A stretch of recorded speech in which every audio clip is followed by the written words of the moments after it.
Greetings, everyone. And, thank you all for sparing time and turning up here. And also thanks to the library for the facilities here. And on my side is my wife, Sachi, who is will be the main, or I will say, key speaker, and my daughter, Lisa, who will also be participating with us. Okay, so we'll start today with our agenda. Will first be a few slides, a PowerPoint presentation, and following that, Lisa will do a few readings from Sachi's book, and following that, Sachi will tell why she became a speaker. She's done a lot of speaking engagements from elementary schools up to community clubs, I don't know, 100 and so, both in Japan and here. Then, Sachi, you could also give some impressions that you got from the students about your talk from different places around the world. And then Lisa and I will wrap things up, and following this we could entertain some comments and questions from you. So we'll get started with the slides, if I can find the right button.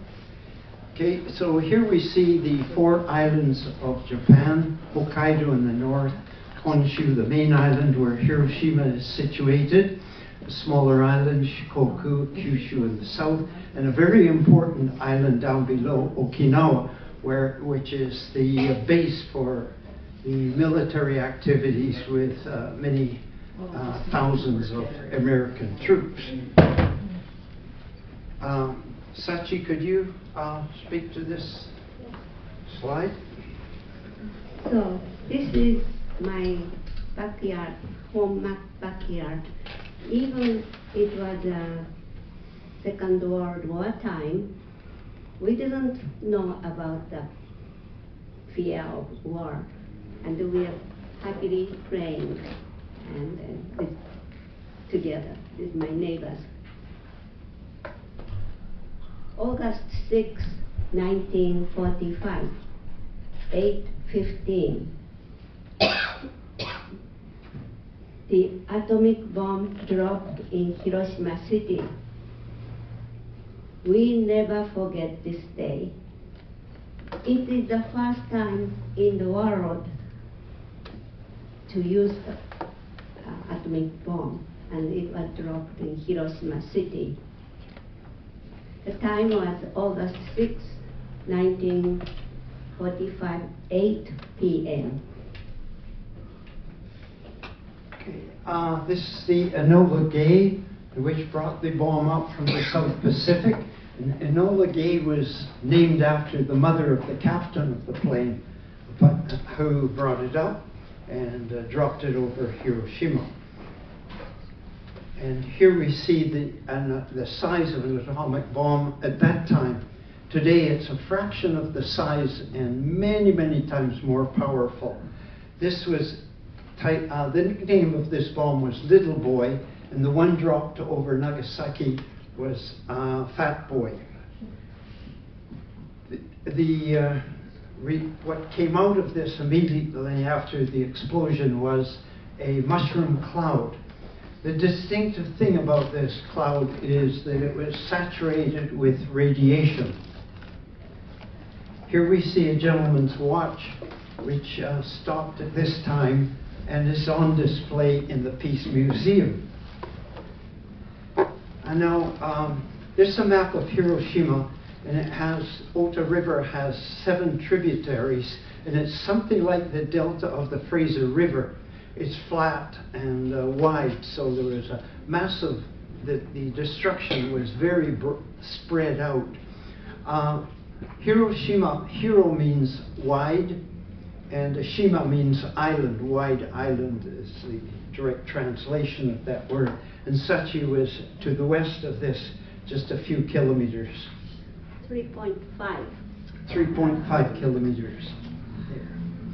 This is the target over which the atomic bomb was purposely exploded a few hundred meters above this to get maximum impact, the Industrial Promotion Center.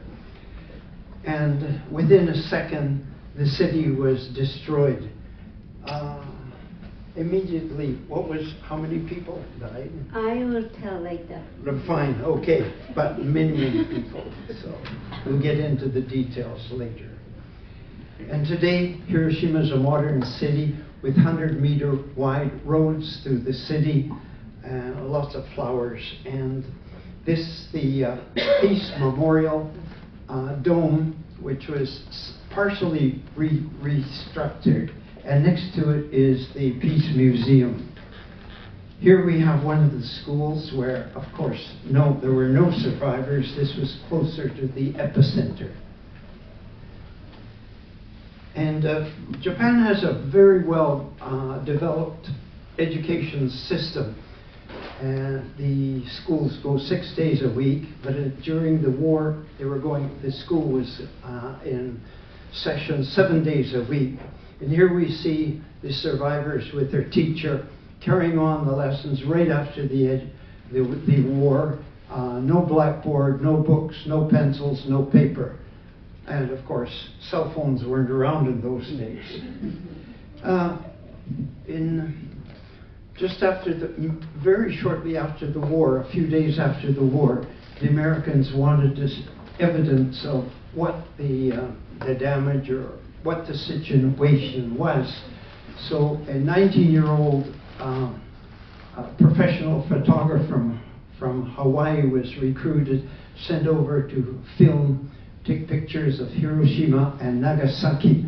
But he had strict instructions not to take pictures of any human beings, pets, or animals. However, he did take his camera, didn't say anything about it, and this is one of the pictures he took. This boy was standing in line waiting for his son to be cremated. And 2 years ago, when the Pope visited Hiroshima, he asked the government if they could, he saw the picture and asked the government if he could find him, and they looked for him. But when they were examining they couldn't find him, and examining the pictures, they said either his right leg was burned, or it was from radiation damaged. It was unlikely he survived. 3 days after Hiroshima, the second bomb was dropped over Nagasaki. And Nagasaki is hemmed by hills and mountains, so the breadth of the destruction was not as wide as Hiroshima. Another picture by the same photographer, he gave these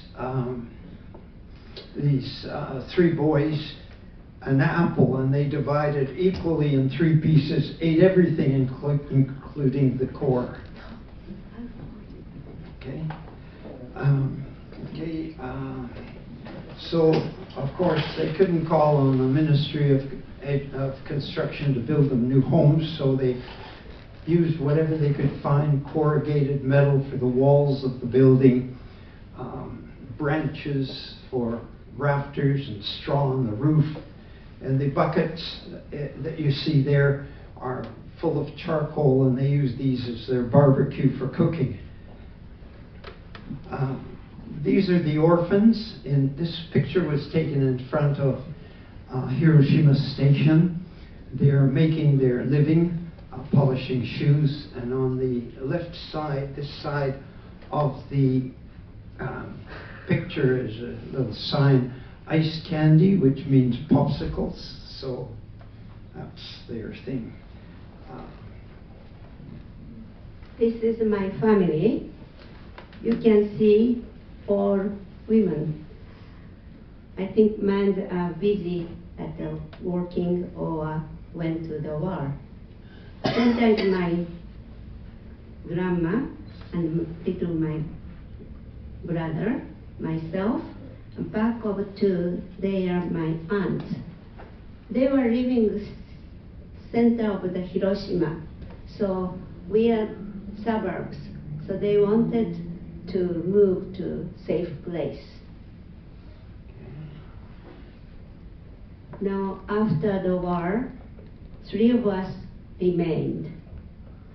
And this is my little brother's elementary school entrance day. We have a memorial day like this, and at that time, we are all wearing uniform. And the name, you can see the square name in his shoulder. Okay. Okay. 1959, I went to Japan as an exchange student, and after graduating, I went down to Yokohama and took a cargo ship back to Vancouver.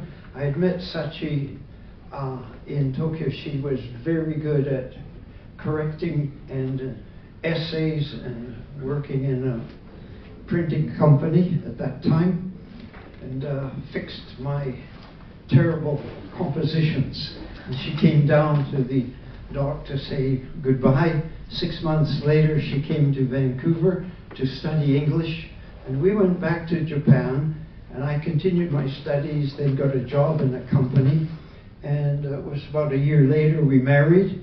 And after a few years, the company I was working with decided to open an office in Toronto, so there we went and opened a branch office, and then after that moved back to Vancouver. So here we are in Toronto with Sachi on the right and Lisa, who is here today, my daughter, and Tammy and myself. Yeah. This was the first book presentation Sachi gave in front of the Squamish Library, where I'm wearing Sachi's father's kimono, and she's wearing her mother's kimono, and her 2 grandchildren, one holding the Hiroshima book, another the Japanese version. This is a monument to all children who have suffered from radiation anywhere in the world, whether it's Chernobyl in the Ukraine or the 3 Mile Island incident in the United States and other nuclear problems. Atop of this monument is the statue of Sadako, who is known for, 1,000 cranes. She contracted leukemia when she was 12 years old. She was a star athlete and had a burning desire to live. And the legend or belief in Japan is that if you fold 1,000 of these paper cranes, your dreams and wishes will come true. But unfortunately, after about 750 paper cranes she folded, she passed away. And these are them. There are a couple of these on display in the Peace Museum, and they were folded by the first American president to ever visit Hiroshima, and that was President Obama.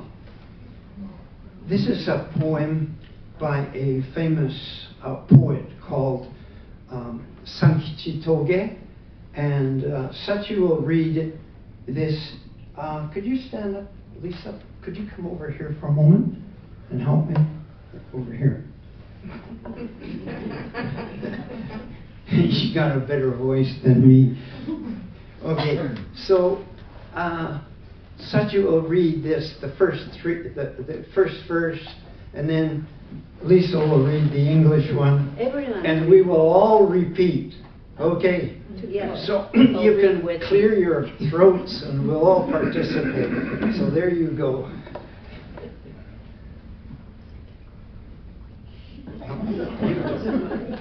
Chichiを返せ、母を返せ、年寄りを返せ、子供を返せ。Okay. Give me my father back. Give me my mother back. My grandparents. My children. 私を返せ。私につながる人間を返せ。Okay, all together then. Give me back myself, my people. 人間の世のある限り、崩れぬ平和を返せ。as long as we are alive in this world, bring back peace, peace that does not end. Okay, could you read some excerpts from this? Okay, you can hold on with this and move over around here.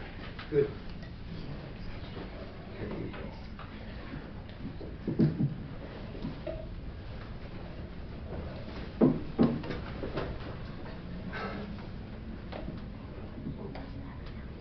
So, my name is Lisa Rummel, Sachi's daughter, and this is very emotional for my mother to read these sections of the book. So, I will be reading the book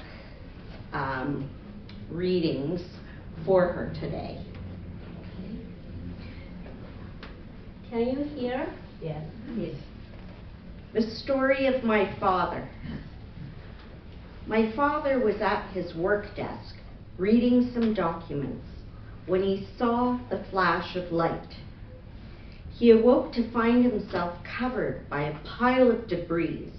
He didn't know how long he had been unconscious. He looked around. No one was there. He called his colleagues' names. No answer, no sound. Silence. He was buried in rubbish and dust. There was a plank of wood on his chest pinning him down. He couldn't move at all. He thought a bomb had dropped in his office and everybody had escaped except him. Unfortunately, both his hands were free, and he started removing the debris. But the thick piece of wood was too heavy to move. He couldn't get out of his chair. What can I do, he thought. He looked around for a way to escape and noticed a saw lying among the debris.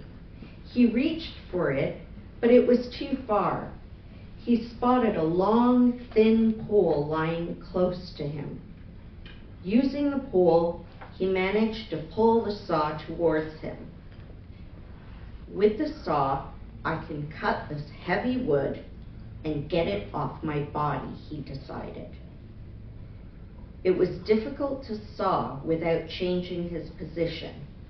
He struggled with all his strength, using both hands back and forth, to slowly whittle away at the heavy piece of wood weighing down on his chest. The effort of cutting made him tired. I wonder why I feel so tired. I am a strong man. He felt so hot. He looked behind him. There was a fire with flames burning briskly. In a panic, he didn't remember how he had done it, but he quickly escaped from his office. If it was 5 minutes later, I would be dead, he said. Downtown Hiroshima was completely demolished. Wounded people were running about in confusion, going this way and that. One of them said, "This way is better. There is fire ahead of us. Go towards the river." While we were running forward, suddenly flames shot up. "Let's go back this way."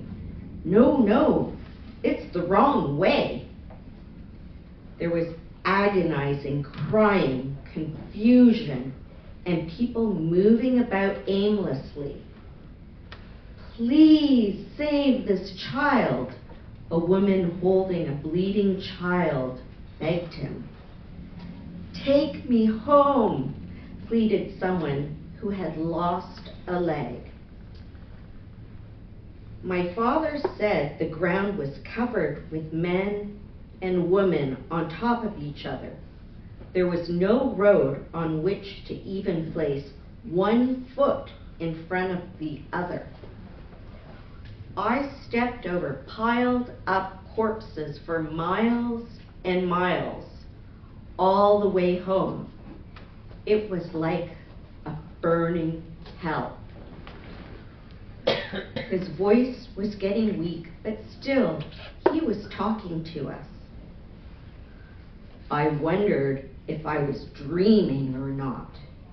No, it was not a dream. It was happening in this world. I was a lucky man to be able to come back home to my family. My father was so ill.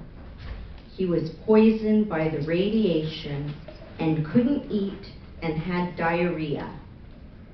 Day by day, he lost his energy. He couldn't get out of his bed. On August 15th, 1945, Japan surrendered. The emperor made a public broadcast announcing that the war was over.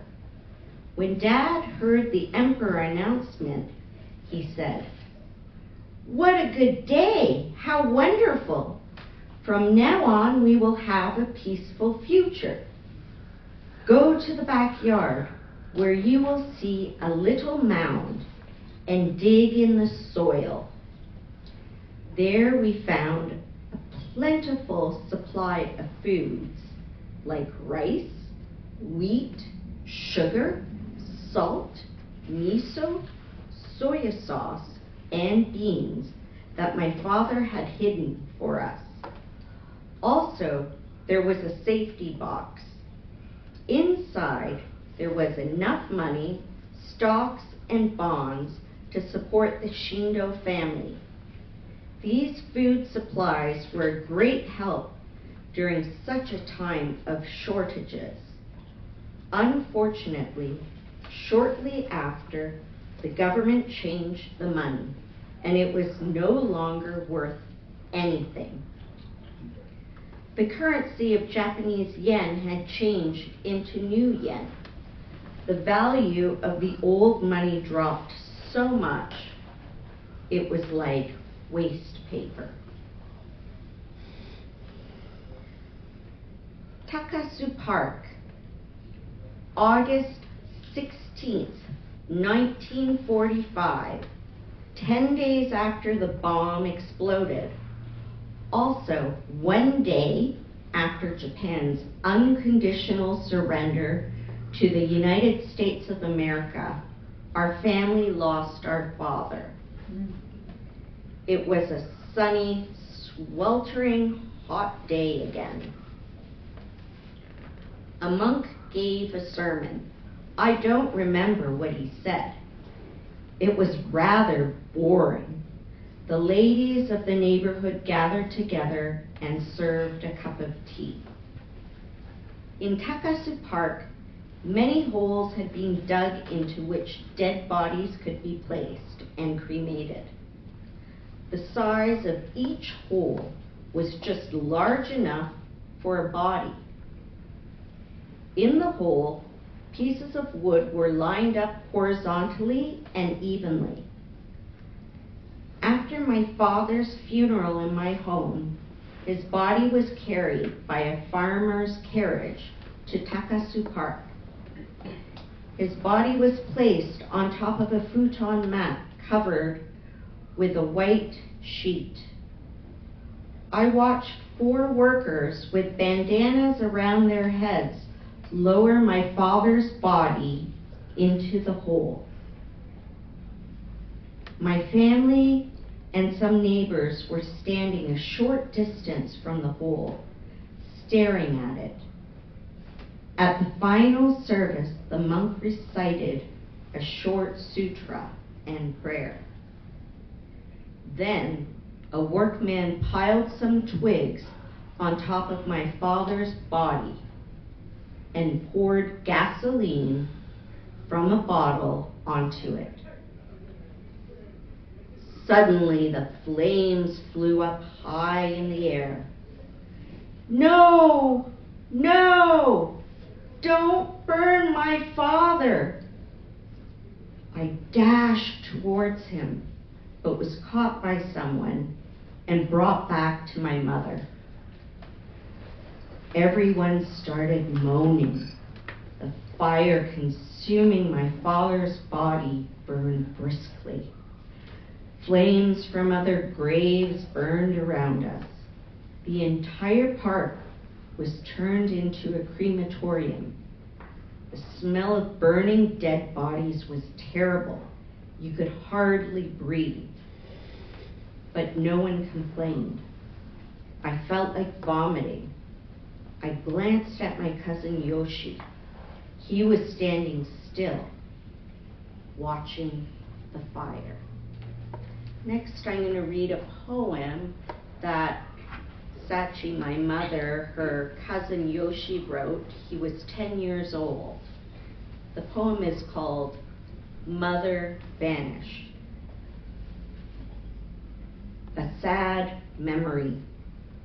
Each time I see my friends, fathers and mothers, I can't help but think, if there hadn't been a war, if there hadn't been a war, how happy I would be, father on the right side, mother on the left side. But my father was killed in a faraway battle. My gentle, gentle mother vanished in the atomic bomb. Only I remain, all alone. No more war. I've had enough. Thank you very much for listening.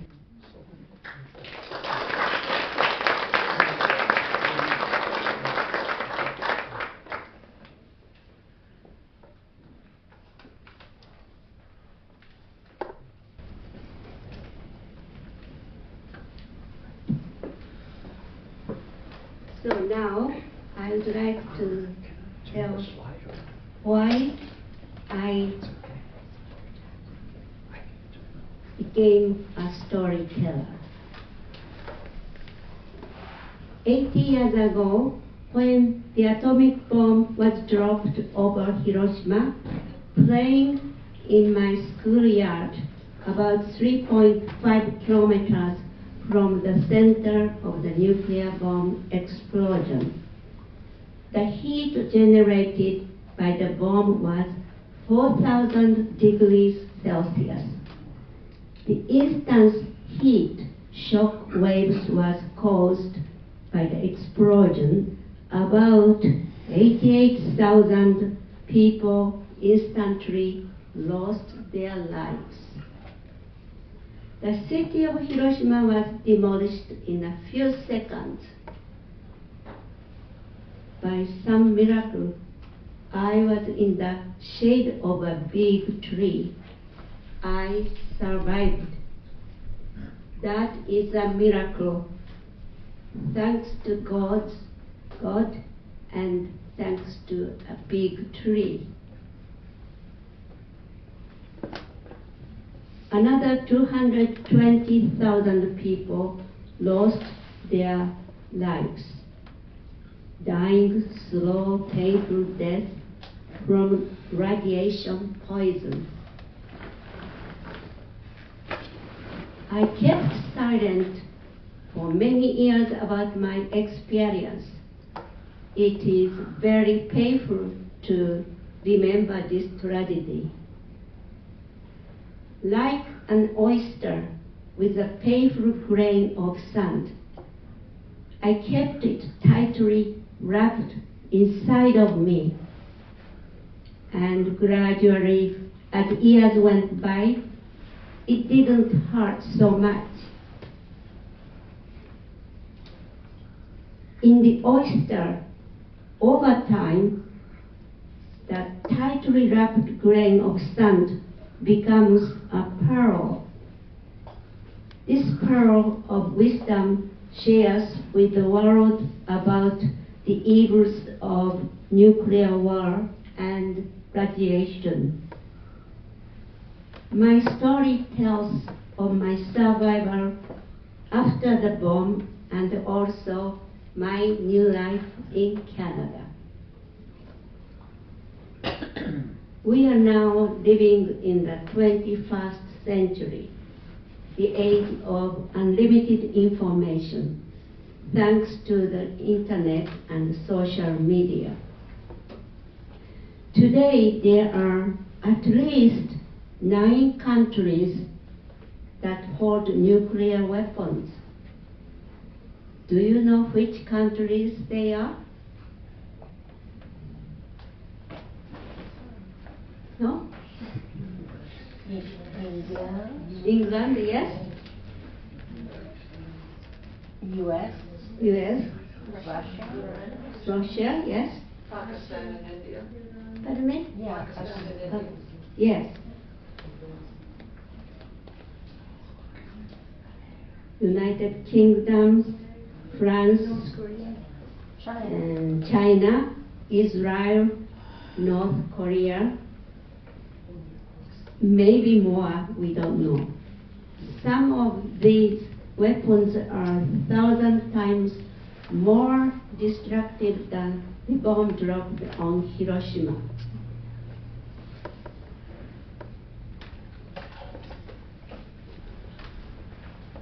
The effect of radiation from such weapons cause death, chronic illnesses such as leukemia, reproductive organ damage, and cancers, especially thyroid cancer for young people, and mysterious illnesses show up several years after the explosion to radiation.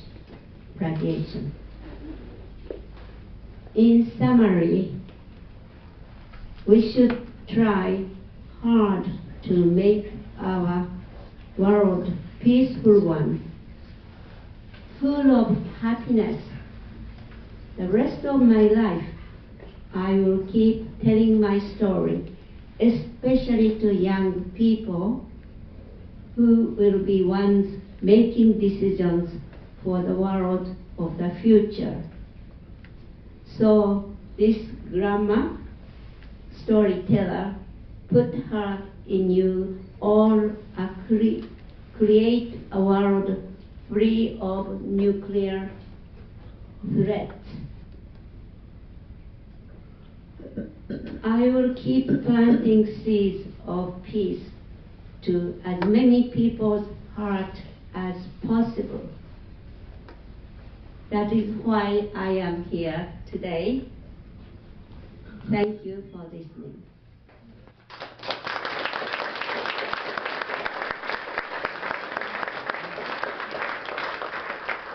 I will speak a little about Japan's nuclear allergy.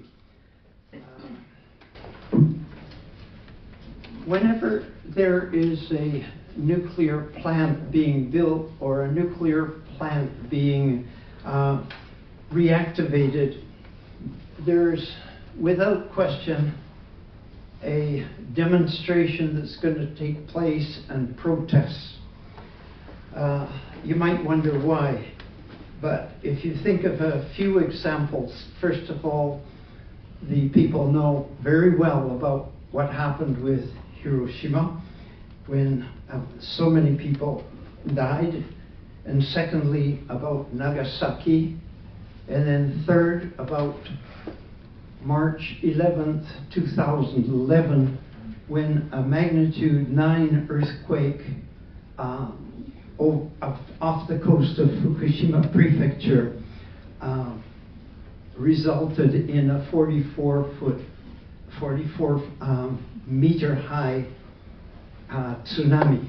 And this tsunami washed over the town, the coastal towns, drowning thousands of people, and also over the nuclear power facility there. So these memories, this power facility was built by General Electric, And everyone thought it was safe, and everything had been tested, but nuclear power plants are built near water for the cooling systems, the oceans, a lake, or a river, and so on. But the standby power generations for cooling the system were at ground level. Had they been on the roof, well, nobody would have considered why they should be on the roof, but had they been, this disaster might not have occurred. So an accumulation of these facts make the people very nervous about anything concerning new nuclear developments in Japan. If we think too about the after effects, there was a picture earlier about the mushroom cloud saturated with radiation. So that radiation went up in the air and on a clear blue sky, and over a 45-minute period it rained black rain, and that black rain was saturated with radiation. So that also damaged. There were fatalities from that too. In the case of Fukushima, the radiation went up in the air. This was in late winter, and it went into the clouds and came down in the form of snow over a number of days. And so the people evacuated from Fukushima went here and there, relatives, distant areas, and made a new life. And the population of Fukushima has never come back to what it was in those days. So, so much for that situation. The question is, what do you think? Is Canada a safe country? We don't have nuclear weapons. And the United States, they've given us a nuclear umbrella. God forbid if it ever rains, but they tell us we're safe in that part. And so then our neighbor to the north, to the south, the United States has 6,000 nuclear weapons, and there are 6 silos around the city of Seattle, another silo in Port Angeles, and should anything happen, well, the winds might blow north if those places are a target. Our neighbor to the north is Russia, and they have also 6,000 nuclear weapons.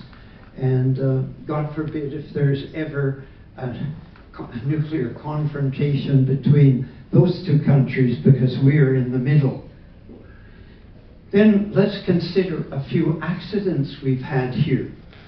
On Valentine's Day in 1950, the largest American bomber with a 70-foot wide wingspan took off from Alaska carrying an atomic bomb on a secret mission to fly over San Francisco to test the defenses, to see whether they could still, so there was no lights, no communication. Just south of Haida Gwaii Islands, it ran into a massive snowstorm, minus 40 degrees. The wings piled up with ice, and they were losing altitude at 500 meters a minute. The pilot and the navigator said, "We've got to lighten the plane." So they let loose the atomic bomb at that point. Fortunately, it had a lead core, not a plutonium core.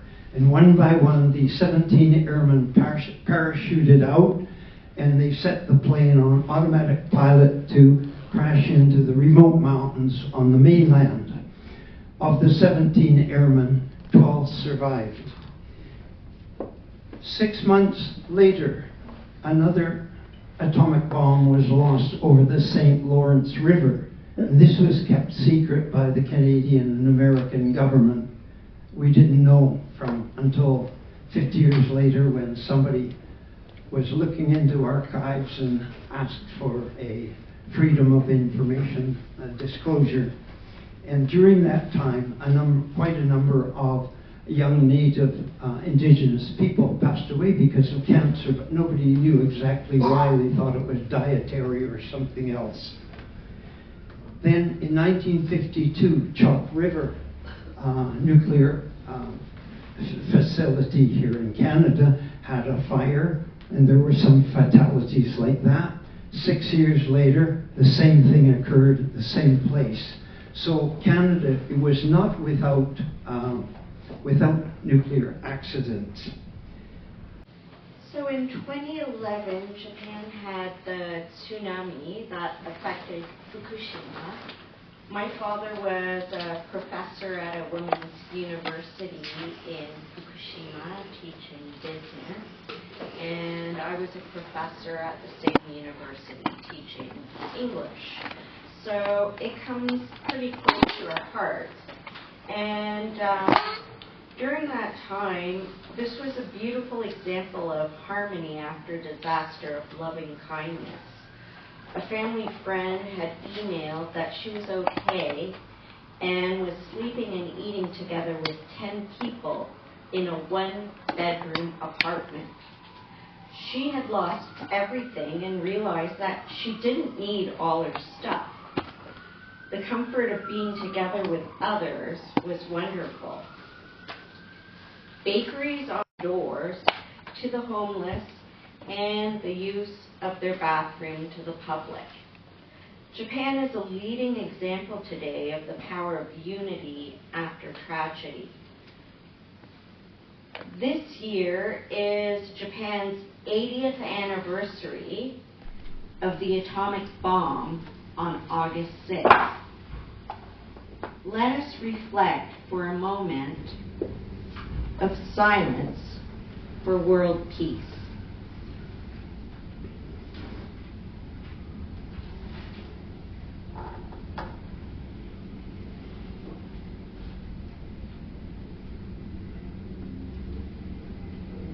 Thank you.